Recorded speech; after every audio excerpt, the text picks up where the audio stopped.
And start the recording. Okay. Well, take two. Welcome to the call. Tried to go live. It won't go live on Facebook, so I will post this in Facebook. If you're hearing this message, it's already too late. It's an hour from now, and I'm going to post it in the group. So anyway, welcome everybody to the call. We've got a good call today. And what I want to do is, again, take your Q&A, take your questions, and try to answer any things that you're having challenges with in the real estate world right now. Obviously, you're seeing some of the news. Hopefully, you're not watching too much of the news, but basically, they're starting to open areas back up. California's on the map to be one of the first states to open up, with Texas and Philadelphia, which is good. They had an absolute lockdown order. And I've got a couple agents in that market that weren't even allowed to, it was illegal to open a lockbox. So there's been different levels of what you're allowed and available to do. But today, I want to just focus on a couple things that will be valuable for you. You know, we've been talking about the conversations with clients, and I'm getting universal reports that the clients are willing to speak to you for 30, 40, 50 minutes. And I've heard agents going, I'm trying to make more phone calls, so I'm trying to cut them off. And we just want to let them talk really almost as long as you can, because unless you're qualifying them along the way, and they're saying things that you know they're not ready, that's a different conversation. But if you're just building a great rapport with somebody, I was talking to a guy yesterday that wanted to talk for an hour, but he gave me a couple of indications. The house is in the trust with three brothers. One of the brothers that's the executor is in bankruptcy. It's going to be a long time before that thing's ready to go. So I chose to get him off the call in about 15 minutes, did as much rapport building as I can. But the reality is, if you get a new buyer, a new seller, and you're able to talk for a long time, you're going to really build some rapport, and there's value in that. The top thing right now, I think that for you to do, and I think this is one of those things you guys can write down, is to know your market numbers like a pro. It's time to know your market numbers in and out, meaning that, let's take Jason up here. He's in Hollywood Hills, correct? So you can operate in an area bigger than Hollywood Hills, but your focus, if your farm, for instance, your sphere of influence and your most effort is put into one area, call it Hollywood Hills, or maybe it's Hollywood Hills and Studio City, whatever it is, know those markets really in and out, meaning that every single day know exactly how many actives came on the market, how many pendings, how many price reductions, how many went into escrow, how many closed, how many canceled, how many expired. All those things are really, really relevant for you right now. As a piggy tail to that, you could be doing Facebook posts about that every couple of days with great value, because people are seeing you now as an expert.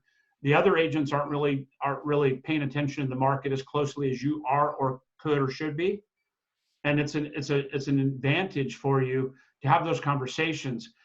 Hey, how's the market? Well, actually, we closed 46 houses yesterday in Studio City, and we brought on about 38 new listings. So it's pretty active. And people go, what? What are you talking about? I saw the news and they did this, right? So it's really, really critical right now to know those numbers.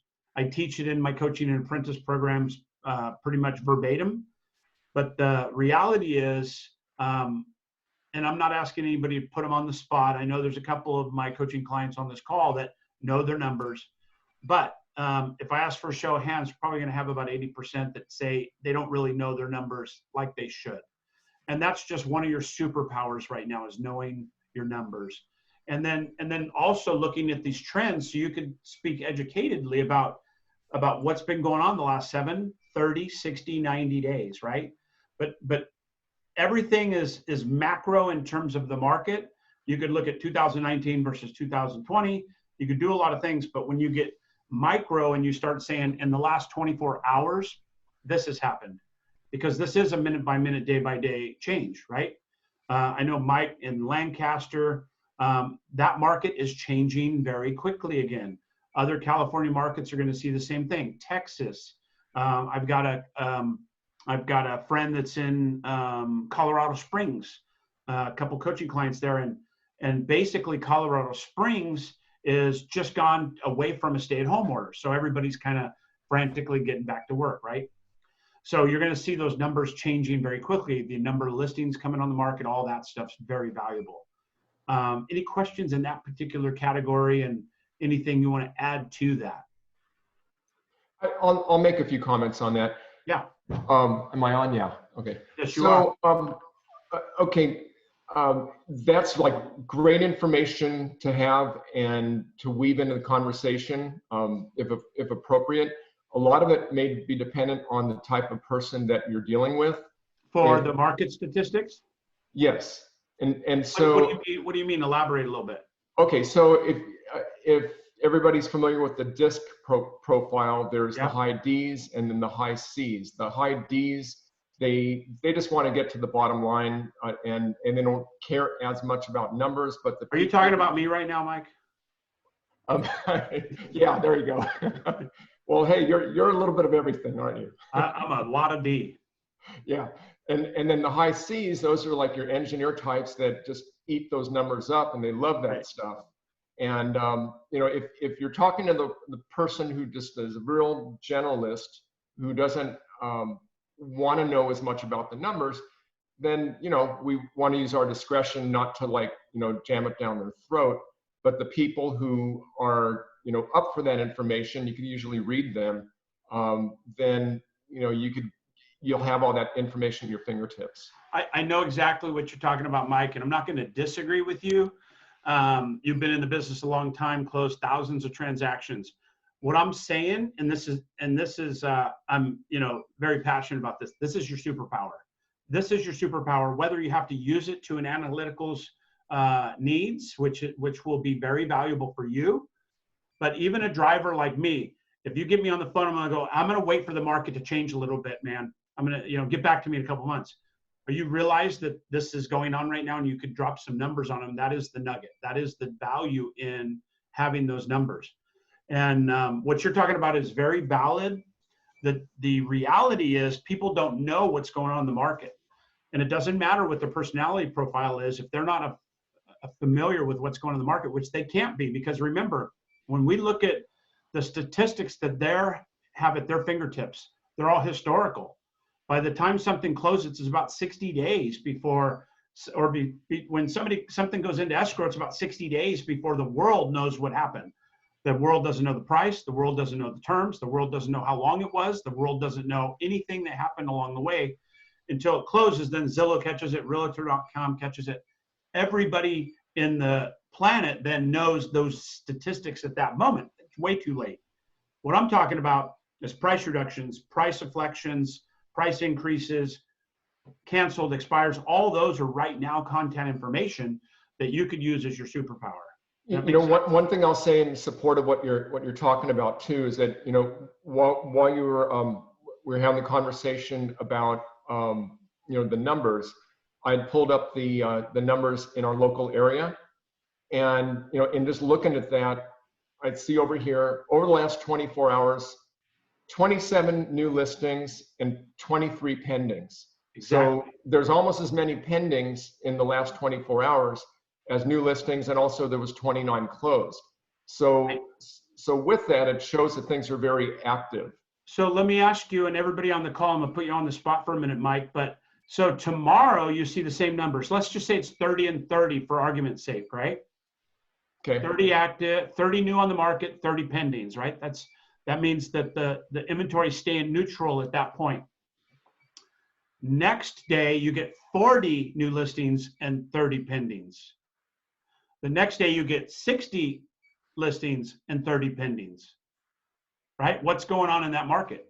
Okay, well, what's happening with that? If you're getting new listings that are greater, well, you have to take in also consideration the amount of closings as well. But you look overall, and you compare these numbers to see whether the inventory is going up or going down. Yeah, but just on the surface, really quick, like you get me on the phone and you go, hey, I'm gonna wait, you know, things are kind of slow. I see you, Tom, hold on, yep.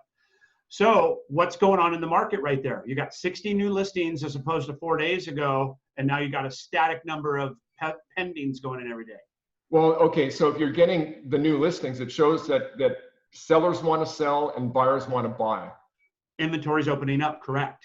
Yes, and so and now, it's active.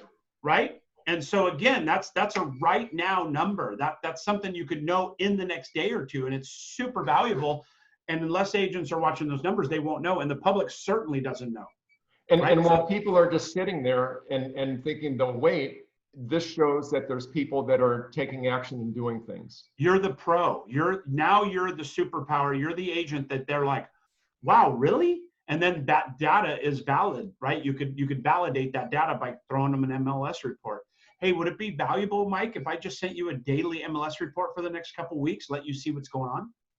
Well, with that, people listen to the media and they also develop their own perceptions, but this is real information. That's my whole point. And you had a great point about, what the client may need, but, and we're going to do a role play here and let you feel what that feels like. But this is your superpower, right? Yep. This is your superpower when you're talking to people, because the reality is, I think if we had to put a number on it, probably 80% of the people are going to think the market's just locked up. It's absolutely locked up. And that's why we've been doing a lot of this, is to prove people that, Sacramento closed, 80 something homes yesterday. And, Sacramento is one of the first areas in California they're starting to open. They're opening hair salons and the whole thing. So it's really valuable to see every day how many people were pent up in that demand from a seller's perspective. And then also if pendings start spiking incredibly as well, that means the buyers are now feeling less locked down, and they're starting to make activity happen within that market as well. Well, there's another aspect about that too, which is we could all go up to Sacramento to get a haircut. There you go. There's people driving across state lines to get haircuts right now. Not in California, I don't think. But so again, I want this to be a good dialogue, but I want you to also understand the message that I'm sending you right now, because it could be one of your most powerful opportunities you have as an agent. You only have that MLS data, right? And if you don't know how to look for it, it's usually on the homepage of your MLS, and there's an opportunity to see a hot sheet. It'll give you like the 7 or top 10 statistics I just laid out between actives, pendings, escrows, price reductions. And again, we might see the listings spike in just the next week from 30 to 60 a day. That's very likely if that's a real number. And then all of a sudden, price reductions start decreasing or increasing because of the number of inventory that's coming on, right? So a good agent, if I'm a listing agent and I've had them listed for a month or two, and all of a sudden I start seeing double the amount of listings coming on the market, and either I'm looking at buyer activity for showings going down, or I'm seeing price reductions in the MLS starting to increase, then I'm going to get in front of that seller and say, we want to get in front of this. Here's the real data. I'm not waiting for Zillow to report that April of 2020 was a great month in July, right? So that's all data that you can have now. And frankly, I can do a role play with you, but everybody wants to know what's going on in the market. And when you could drop real numbers, not saying, oh, the market's good. Oh, really? Yeah, it's good. Market's good. That's what a lot of agents do. Instead of saying, it's interesting. In the last week, average went from 30 listings on the market to 55, or whatever that real number is, 52. And they're going to say, wow, your numbers, and you can feel confident with that. And then they go, well, I thought the interest rates really, didn't really matter that much. Well, actually, there's a lot of moving parts, but the reality is our pendings have gone up about 5 to 7% per day for the last 2 weeks. That's a big number to be able to give to somebody, right? In terms of power. Yep. Right? Does anybody know in their market, and they probably looked now that we've been having this conversation, how many listings are coming on the market in the last week as opposed to historical a week before? Right? And so if you're able to know those numbers, it's going to give you a superpower in having conversations with these potential clients. And, also there's the conversations you need to have about safety and security and transactionally what's happening and taking place. All these things are still very, very viable. But remember, a lot of areas had it where you were not allowed to show an occupied home. That still exists, even though we're an essential profile, we're deemed essential workers. all these things are still in place though. Until they release that, it still affects how we're showing properties and how we're corresponding with our people. Another thing I'll just add to that is that in terms of knowing like what's happened over the last 24 hours or the last week or whatever, a lot of the MLSs will have summary information with like a drop down box where you could click the button saying last 24 hours or last 72 hours or last week or whatever, and it'll just like show up at your fingertips. Correct. That's the point of me letting you know about this so you guys can look at that. And if you can't find it, just let me know and we'll do a Zoom call and we'll share screens or something. But or you can call your MLS and say, I want to do a report for a day and a 7 days and a 14-day window. It's really easy. They're likely on the desktop of the MLS though. So what other things are going on for you guys that are, challenging or great, successes or whatever, what's going on for you that we can talk about and share and add value today?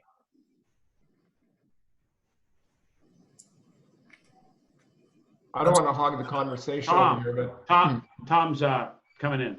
Okay. Yeah. Hey, everybody. How are you?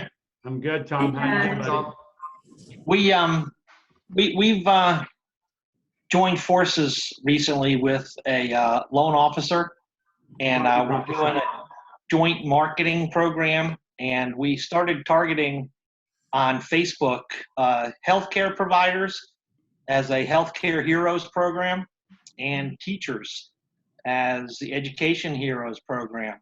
And the lead response is incredible. Actually, we started it on the program went active Friday night. By Saturday afternoon, we were overwhelmed with new leads. I mean, seriously, we could not keep up with the flow. It did slow down a little bit, but we have probably 58 leads right now. I didn't count today in the system. Wow, in just 4 or 5 days. And what's great about this is working with a loan officer. We're playing speed the leads. Where the three of us, my wife and I, and the loan officer, are racing each other to the phone. So one of us is talking to them in a minute and a half after the lead comes in.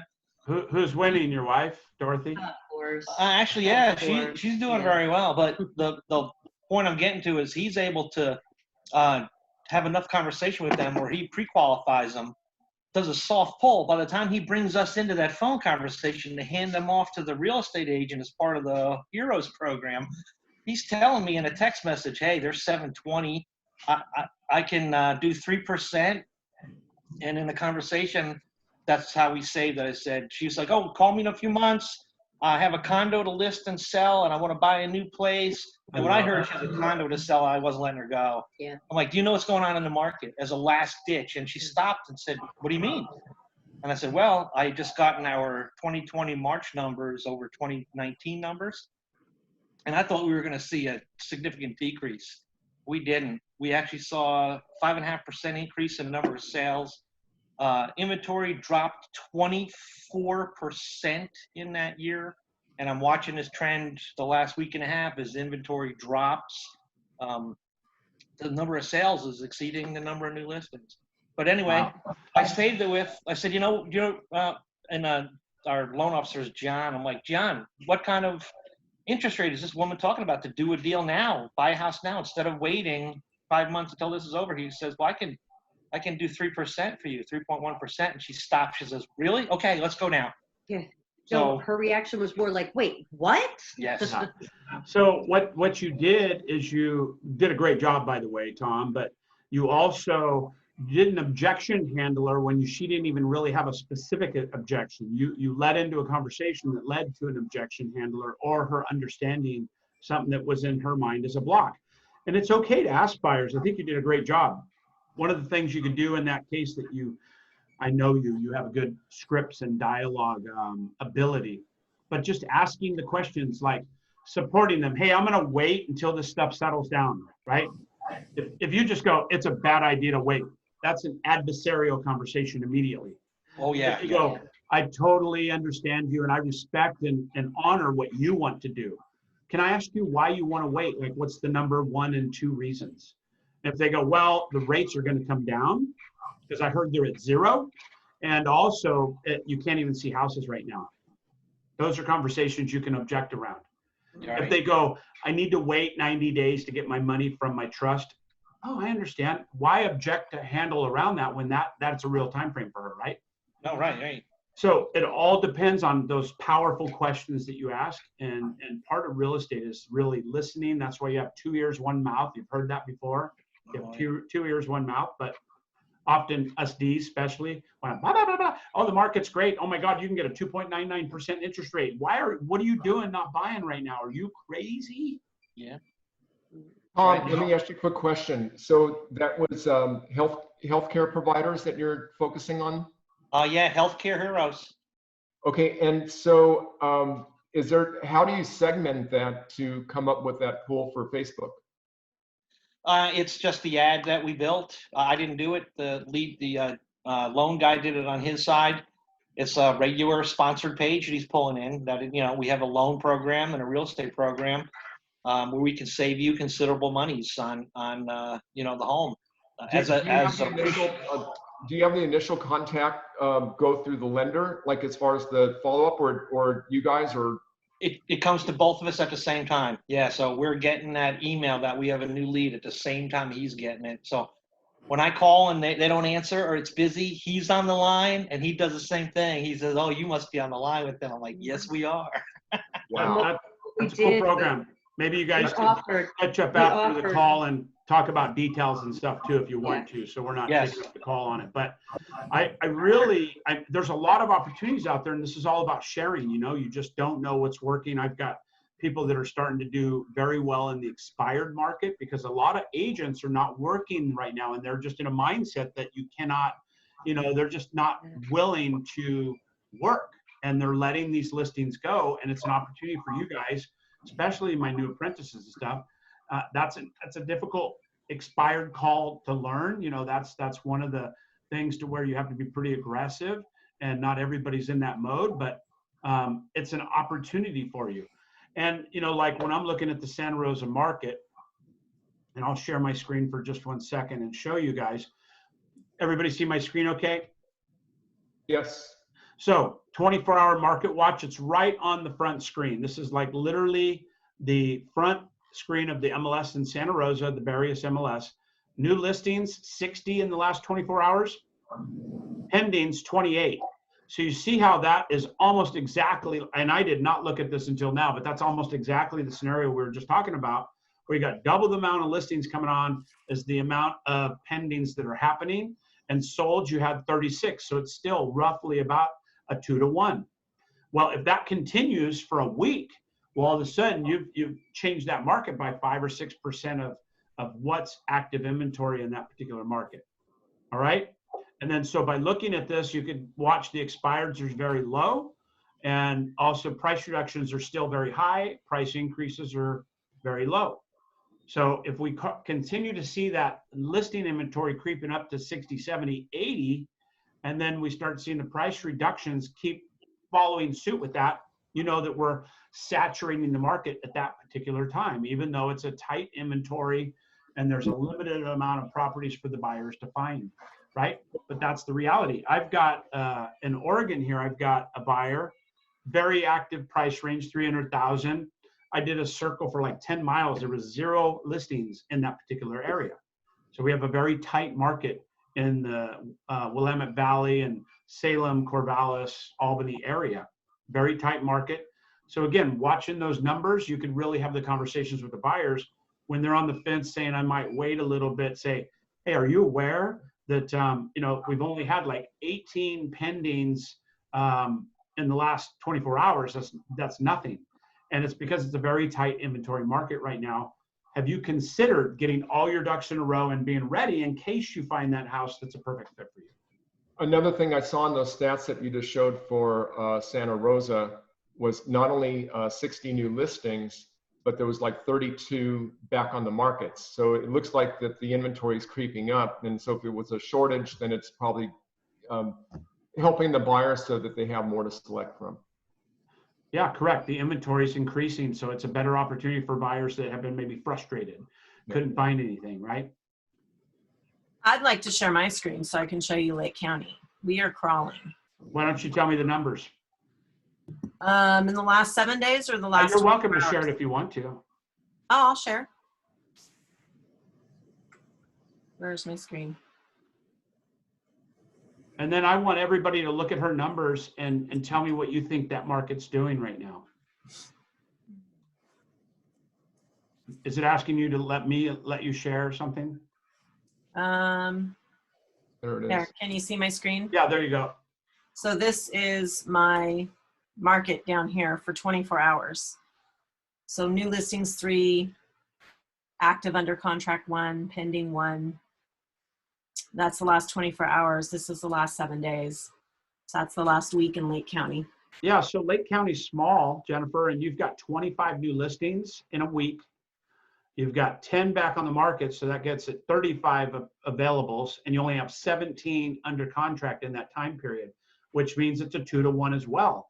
And you know what's amazing is I'm seeing a 2-to-1 across a lot of markets that I'm involved in. Price changes, you're still seeing 7. It doesn't say if it's a price increase or decrease, but you had 15 closings, which again is about a 2-to-1. Expired's only 3, and withdrawn 2. That may be just an anomaly, but again, you could see the same pattern that we saw in Oregon, that we saw in Santa Rosa, and we're seeing kind of the same pattern. So. Yeah, I'll make a comment on that. So you see the active under contract.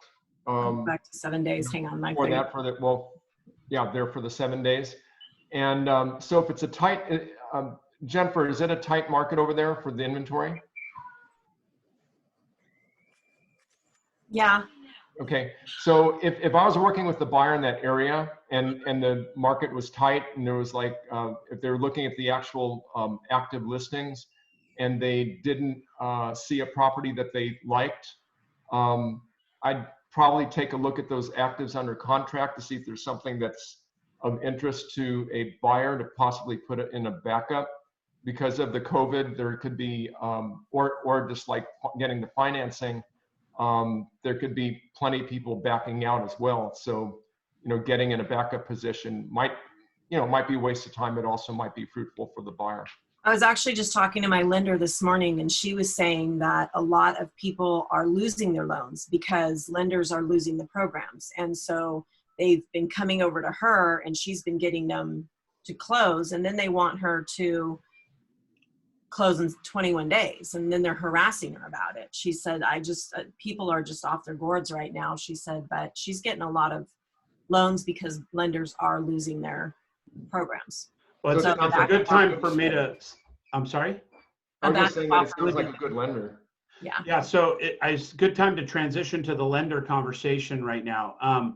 One of the things that's happening right now in the market nationally is the top agents are starting to ask the lenders what their FICO score is. That's rare. That's not usually something you talk about, but that's a conversation you should start having with your lenders, in my opinion.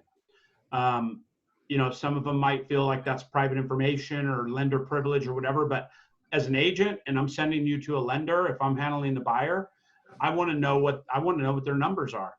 If they're a 646 versus a 786, big difference, right? You mean their minimum to approve a buyer? A borrower? So yes, so if I get a buyer that says, hey, I want to go look at houses, I go, no problem. Have you been pre-approved? We're definitely not going to houses without being pre-approved, right? And you can blame it on COVID, which is cool. You could say, hey, you know, the sellers won't even allow us in because of COVID and the safety and security unless you're pre-qualified. Put it on them.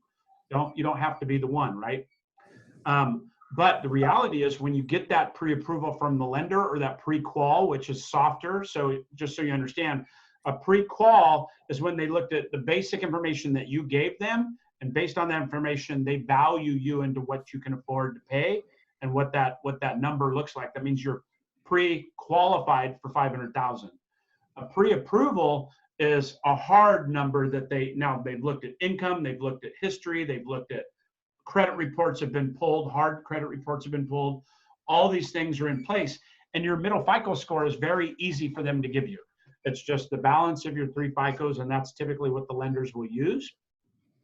And you could say, what is my buyer's FICO score? Well, it's a 712. And is your program, is that safe within the limits of your program? Absolutely. And then, you know, let them tell you what that buyer's lending ability is. And then also they're looking at jobs and everything else in this, because there's been a lot of gaps in employment. Some people are just erasing the gap in employment for the last 2 months, hope as long as they're back to work, obviously. But you're going to have a lot of people that are uncertain about the future. I've got people that are having, you know, really motivated selling opportunity or buying opportunities because they want to hurry up in case they get laid off later. They want to get that house under contract.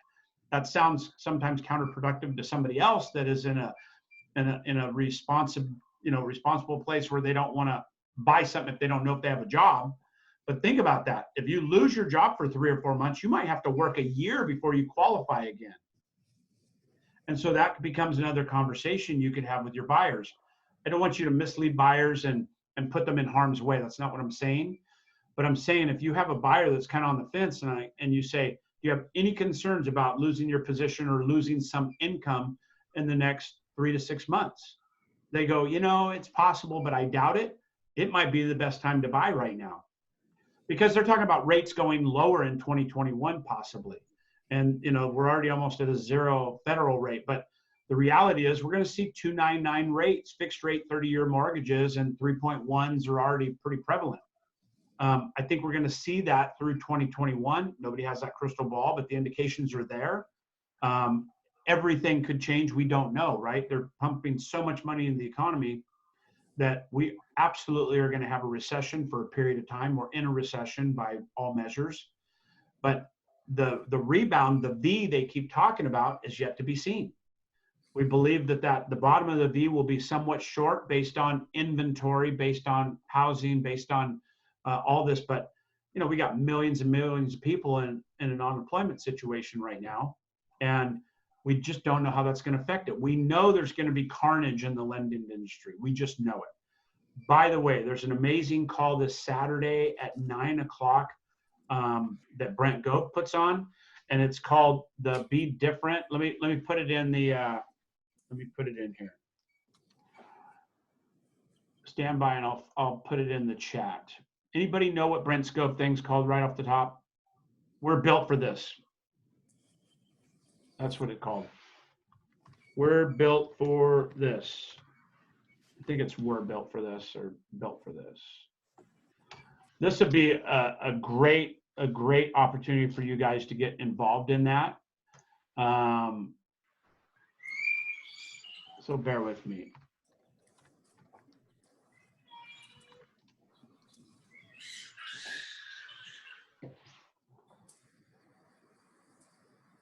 Okay, I found it. Let me put the group in the comments in the chat. Okay, there you go. So that is the Facebook group that you guys can go to, and it is really an amazing group. You got Scott Lewis, Rob Flick, Gene Frederick, board of directors with the XP, Brent Gove, and then also we have a special guest this week. I don't know who it is this week. But the reality is, oh, I do know who it is this week. I saw him in Mexico. He's an investment guy that is spectacular and has billion-dollar funds in the housing flipping industry. He's going to be the speaker this weekend to talk about why we're going to have the future we're going to have in the real estate market, what's going on in the housing sectors.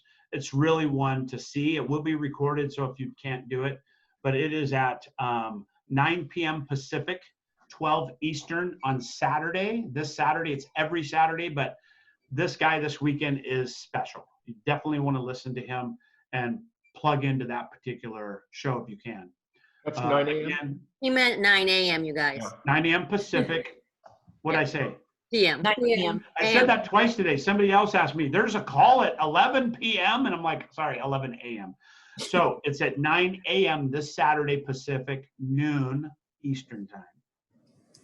Okay, but if you could plug into that, that's a great one. And you know, again, who has like stayed away from the news completely, especially as of late? Right, I've got a little 5-minute window that I watch it in the morning. I record it so I can zip through the shit I don't want to see, and I just get the highlights. I didn't know Kim Jong-un was sick until yesterday. I didn't know anything. I didn't know that, you know, there's all this stuff going on in the Iranian Ocean. I don't really need to know. I'm just trying to catch the highlights of what's going on with the housing market. And today I noticed that they're opening California, Texas, and Philadelphia. And I think there was 3 or 4 other states that are doing that. We need to be aware of that for California. We need to know what the regulations are. NAR's doing a good job of keeping us abreast of that. So plug into the NAR websites. If you want to learn the factual data, go to their websites rather than the news. I've got a friend very close to me that was struggling, and I had a call with him, and he was watching the news 2 to 3 hours a day. And I'm like, I know what your problem is now. I mean, it's like big red truck, right? 100%. That's the problem. And he was like, really? And I'm like, 100%, right? All my coaching experience, all that out the window. I'm 100% for sure. And so he changed that mindset, and I'm sure he's going to do better because of it.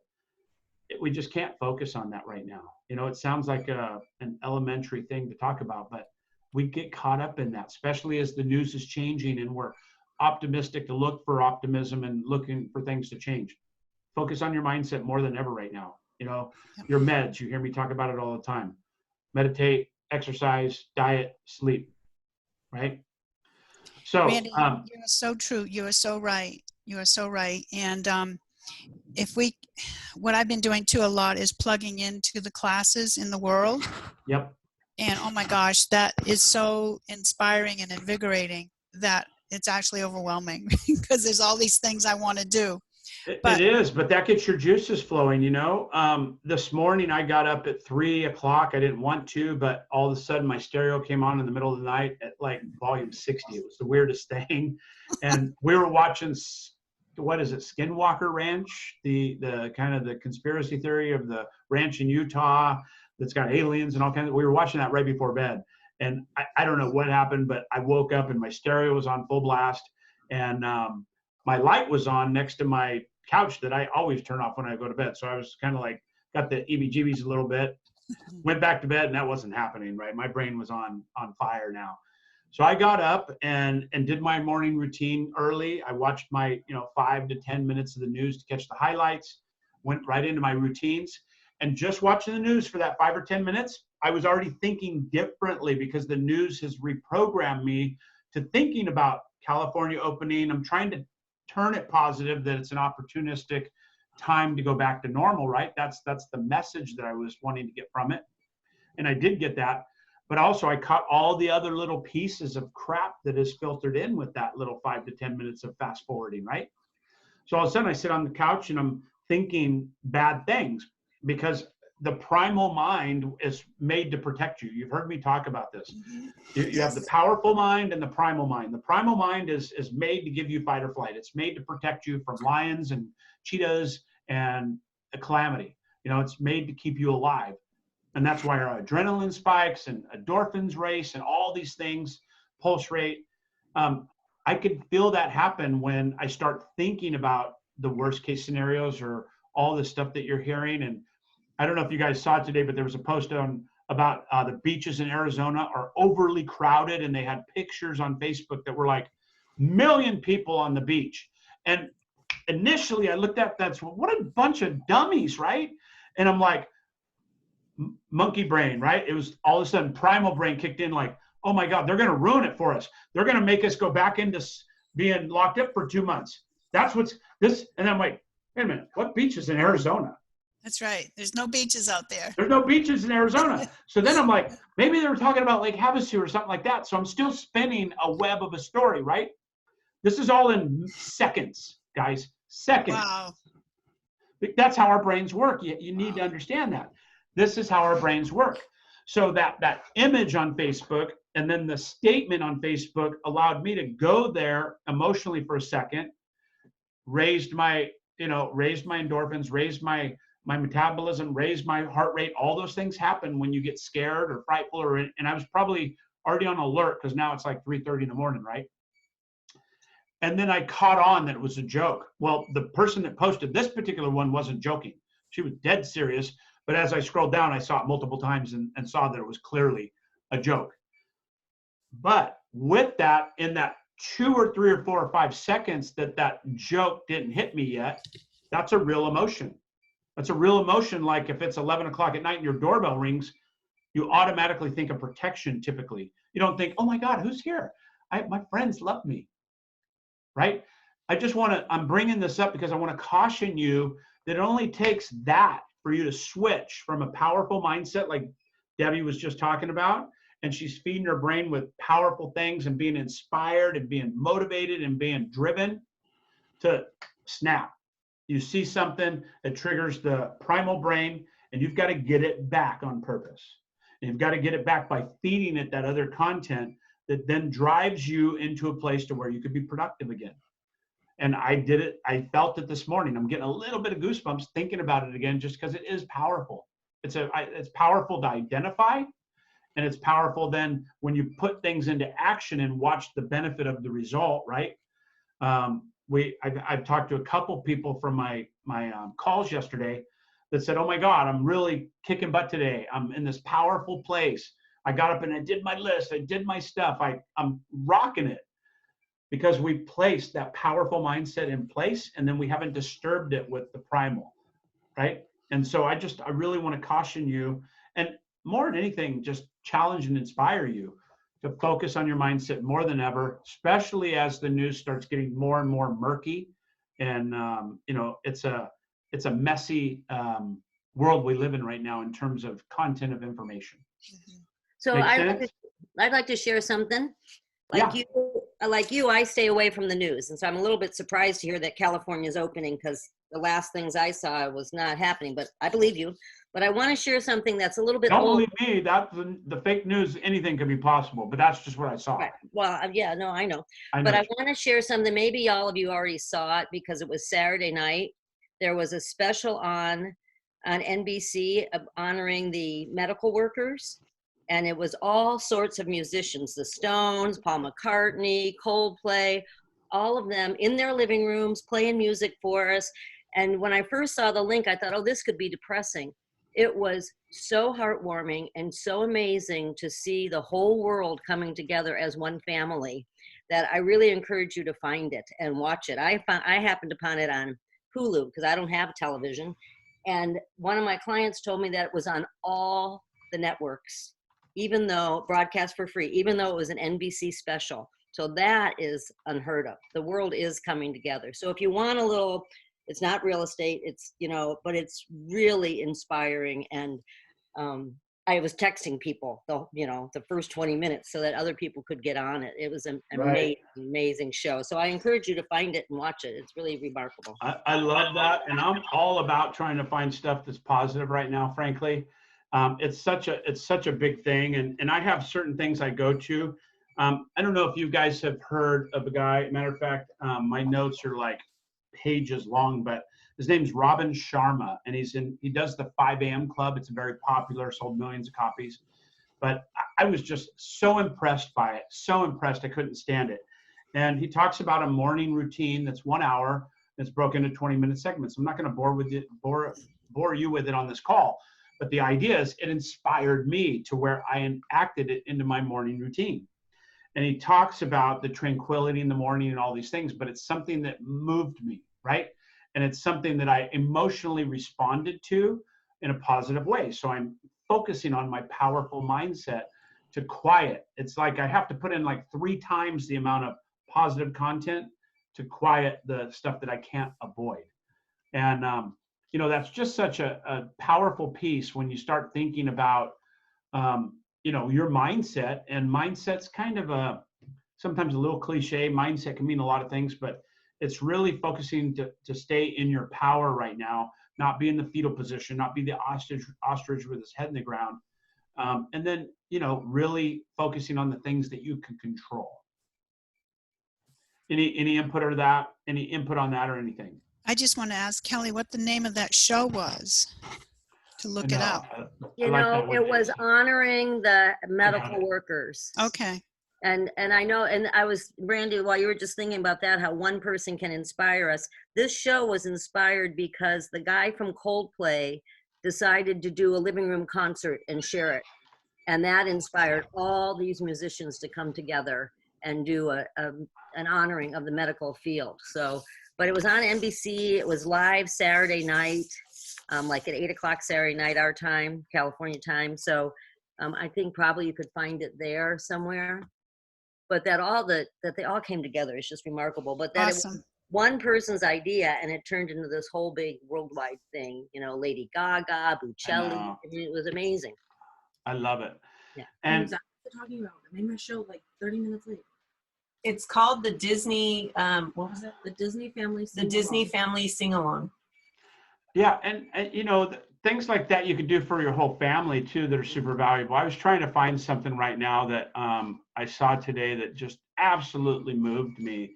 And I was going to share it with you if I could find it. It was on LinkedIn, but the mayor of New York, you know, did a press conference and basically said, this has been a blessing. It's giving me goosebumps again.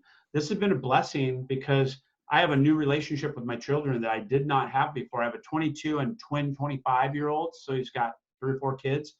And he said that, you know, before as a parent, especially as the mayor of New York, he would really focus on the, hey, how you doing? How are things? Do you need anything? What can I do as a parent? You know, those are the typical calls that I have with my children even. And he's been forced to go deep, not forced, I don't want to put it that way. He's had the time, and because of the lockdown, he's had his family's close to him. He can't be with his mom because she's elderly and he's too public to go around her. So he was feeling kind of down about that, but it was the most inspirational 3 or 4 minutes I've heard in so long. And it was just because he's realizing now that he's gone deep with his kids again, which unfolds into the layers of what they're really doing in their lives and the complexity of their relationships and their health and their work and their mindset to the world. And he says, I will never go backwards again. I will always have this deeper relationship. And then now it's allowing him to reflect, which I did, of all these times that we really could forge those relationships. We have an opportunity to do things like, for instance, my son bought a new Harley a few days ago and he's super proud of it. And I've been swamped. I've been so busy. I just can't drive 15 minutes. He's asked me a couple times, and the weather, and I made up every excuse, right? No more excuses. It's that, you know, it's contrast brings clarity. This is a lot of what I talk about in my coaching. Contrast brings clarity. And when you have that contrast, it allows you to have clarity in what's really important. And there's so many families now that have a unity that is like no other because of this, because they were either forced to be together or had the luxury of being sequestered together, or, you know, in this environment. I just think that's super, super powerful. One other thing about that too, Randy, is that there's family that might be, you know, live in different cities, in different areas, and with Zoom and the lockdown and all that, I personally, I find myself having Zoom calls and talking and communicating with our family more than we did before the lockdown. Zoom's changed everybody. Zoom is it's going to be a different world we live in because of Zoom now. And that's a cool thing. Obviously, my particular company is a virtual company that has a lot of benefits to that, and operating that Zoom in the world environment is powerful. But yeah, Zoom has brought families together where I know multiple families now that are every Friday night are doing Zoom calls with their whole family. That stuff's going to stick. I think that's going to be a blessing that comes out of this. You know, I don't want to get into the political side, but in a human side, I think this event, this pandemic, is going to draw us closer together as a people. I think it's going to be painful for a lot of people in terms of the carnage in the businesses and you know, there's many pieces of that, with everything from suicide to poverty kills a lot of people every year, maybe more than coronavirus did, frankly. And, you know, it's not a political statement. It's just, I think we're going to come out of this and be better people, be a better civilization, hopefully have more equality amongst us, that we are all one now. You know, everybody got sick equally. It wasn't a red, brown, green, black. It was, you know, it's a human thing. So I think that piece of it is really, really valuable. And again, I think it's all interwoven. If you are in joy, whether it's in your profession, real estate's an amazing profession. You get to help people buy the biggest asset of their life likely, and then have those relationships and make a lot of money doing it. It's a very, it could be a very successfully funded real estate career. And, you know, it's also a time that we get to really identify what we want, right? I've reworked my thought of what I wanted through this time alone, through this time in reflection. I think that's a great word for the day, is reflection. And that's what the mayor of New York was talking about, reflection. And now I know that I want to have a bigger house, right? That's something that's valuable. I know that I want to have certain times of freedom during my week because it's been so crazy. I want to preserve that stuff. And I also now, I took for granted what's out there. I took for granted the little parks that I can't go to. I took for granted going to the lake anytime I wanted to, right? I think a lot of us can say that we're missing some of those super simple luxuries that we won't miss in the future. But Randy? yes. I just want to say, early on when you were our coach, you were telling us about the mindset, and we started listening to Tony Robbins every morning. And man, I got on those calls. He would rev me up. Tom is bringing me coffee. I'm like, stop, I'm on a call. You know, it was amazing. And we've gotten away from that, honestly. And this call was great because now I know I need to get back on Tony Robbins, I love it. Tom Ferry, right on YouTube. Yep. I mean, just get on there. YouTube is full of, you know, yeah, you smart can TVs watch have it. 24 hours a day. Yeah, throw it on the YouTube on the TV and just let it play the whole Yeah, time. totally. I do that in my morning routine when I'm doing my workout part. I put on something motivational on the TV, everything. I like Tom Bilyeu, Tom Ferry, Gary Vee. I'm into a lot lately. He's doing a live thing every morning that's like therapy. He's so good. He's so matter of fact. He's so relatable. And I'm just totally tracking with him right now. Tom Bilyeu, I tracked with for about a year. I listened to him every day for about 30 minutes for a year. And I love Tom Bilyeu, like obsessed. You know, whatever it is for you, plug into that. You know, Tony Robbins, you're talking about the priming exercise is really, really good. It's a 20-minute exercise he goes through that's a little bit movement, a little bit motivation, a little bit mindset, a little bit meditation. It's just kind of an all around. All you have to do is Google Tony Robbins priming exercise, and it's amazing. You could also just Google meditation, 5-minute, 10-minute, 20-minute, 30-minute meditation, and in YouTube, and say, you know, 30-minute YouTube meditation, and it's got tons of them. You just click a button, you just perfectly got great music.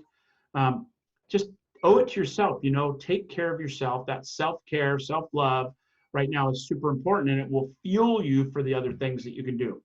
I want to leave you guys that stayed to the end a little nugget that I just did a post that really, really was powerful for the housing real estate piece. And I did a post, you may have seen it. I don't know, I probably over 100 comments now. But it said, what are you going to require out of your next house if you go through a pandemic again, or something along those lines, right? You can see it on my page if you want, but like, what's the one thing that's going to be mandatory for you in the next pandemic when it comes to your house? Because I want to hear it, right? I have like 50 people that said they need an exercise room. They need an extra bedroom. They want more space. They want pool. Pool is like number 2. There was like 40 people that wanted pools. Well, guess what? I can say, hey, Tom, man, we've been friends on Facebook for a while. Were you serious about that pool thing? If you want, I could do a search and just put every house that comes on the market with a pool in it, just send it to you for giggles. Or I could do it without asking, right? I could just all of a sudden put you on my drip campaign that you're getting MLS feeds with everything that comes on market with a swimming pool. A little unfair, but you see my power in that, right? All the people that talked about, I need a bigger house. I want an acre. I had one that said I live on 22 acres. I realized how big that was when I had to maintain it every day. So she wants to downsize, right? So again, there's an opportunity in your Facebook messaging that could be beyond just helping people. It could be helping people through helping yourself. All right. So if you want a nugget as we leave the call today, do 2 posts this week. One on the market statistics. I would do that twice a week, maybe bookend the week. Say, hey, in the last 24 hours, this has happened. And at the end of the week, in the last 7 days, this has happened. And then you could do it again over the weekend on Monday. And then I would do a post to create engagement Because you could say something like, hey, it looks like we're starting to come out of this COVID thing. What's the first thing you're going to do when you're not in house arrest? Right? I had another guy, Sean Work in Sacramento, buddy of mine. He posted, as soon as this is over, I want to have a drink with the first 20 people that respond on my thread. And he had like 100 and something responses, right? So that's 100 people you get to have a relationship with, get to say, hey, thanks for that, man. I'm looking forward to it. As soon as this is over, we're going to go have a beer. Times 100 people, right? Try to make phone calls to get 100 people to go to beer with you. It'd be difficult. But he did it in minutes, if not seconds, right? So just think along those lines to be creative as we're starting to come out of this, and think about what maybe you might be able to do to have engagement, to have reaction, to have followings on your social media profiles, right? Okay. So I'm going to have like 100 beers one at a time, or is he going to just? Hey, it's up to you. If you're from Germany, you can handle it. Yeah. Listen, guys, I appreciate you. Thanks for the little bit of a time change today. I'll post this in the group for everybody else to watch here shortly. But anybody have any really pressing questions before we get off the call today so I can support you? Awesome. You're welcome to reach out anytime, as always. Thank you for being here. I appreciate it. Have a powerful rest of your week and an amazing weekend. Friday's right around the corner. Thanks, Randy. All right, you guys have a great day. Thanks for all your input and Thank you. appreciate you guys. Take Bye care. for now. Bye.